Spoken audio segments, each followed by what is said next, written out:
बोचहा में अमर पासवान की जीत हो गई, बस औपचारिक घोषणा बाकी है। और ऐसे में पूर्व सांसद पप्पू यादव का बड़ा बयान सामने आया है। बोचहा में आरजेडी को जीत को लेकर के क्या कुछ कहा है पप्पू यादव ने, वो सुनिए। देखिए, मैं 2-3 बात आपको पहले बताऊं।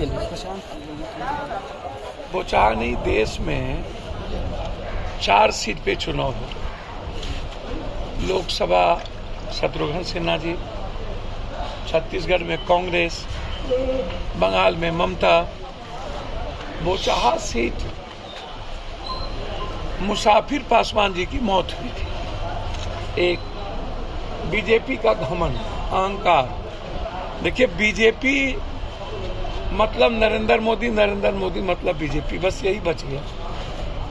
नरेंद्र मोदी जी से ही बीजेपी की जो भी वोट बची हुई है, बची हुई है। बिहार में कुछ लोग बीजेपी के नेता स्वयंभू नेता बनने लगे कि हम भी नरेंद्र मोदी हो गए। घमंड। आप अपने एलाइज को पीठ में चूड़ा भोंकते हो। पहले आपको समझना चाहिए कि आपने जिस तरीके से सैनी को आपने हटाया, फिर मांझी को आप डिस्टर्ब कर रहे, और दूसरी तरफ आप नीतीश कुमार को भी खंजर भोंकने की तैयारी करते हैं। तो नीतीश कुमार जी और सरकार और बीजेपी के बीच सब कुछ अच्छा नहीं है, तो चुनाव कहां से आप जीती? और आरजेडी की जीत नहीं है, ये जीत सहानुभूति की जीत। ये जीत आपने जो समाज के अन्य वर्गों को दिल दुखाया, निषादों को दिल दुखाया, दलितों का दिल दुखाया, रमे राम जी को आपने दिल दुखाया, आप भूमिहार समाज को आपने दिल दुखाया। ये सारा सीक्वेंस एक हो गया।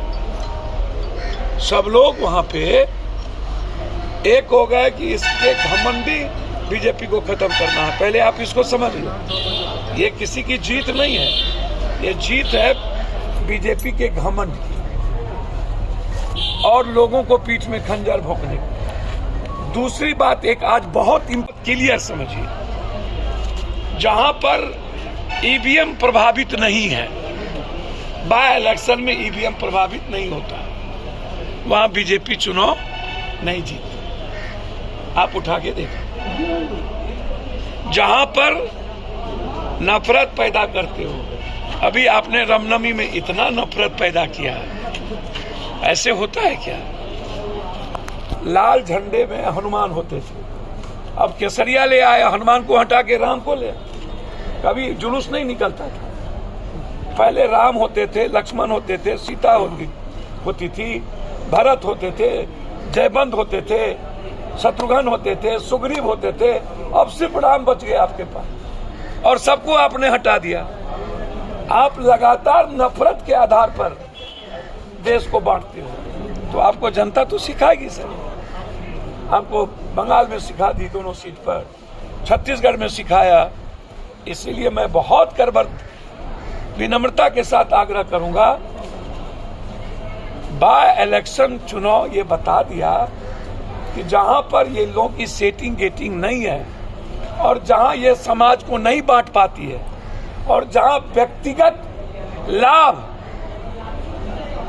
और खैरात बांटने की जो मोदी जी की आदत है वो नहीं प्रभावित हो, तो वहां इस जन्म में बीजेपी चुनाव नहीं जीत सकती। अंतिम एक बात और हमको बहुत खुशी है कि जादव और ब्रह्मर्षि के बीच लंबे समय से जो कुछ लोगों ने नफरत पैदा किया, मुझे लगता है कि एक अच्छी पहल है कि कम से कम जो जादव आइसोलेशन की ओर कुछ लोगों ने 15 साल रह के किया था, अब समाज के लोग एक रहें, सभी जात के लोग एक रहें, इसकी शुरुआत मुझे अच्छा है। जीते कौन हारे, जीते हारे कौन।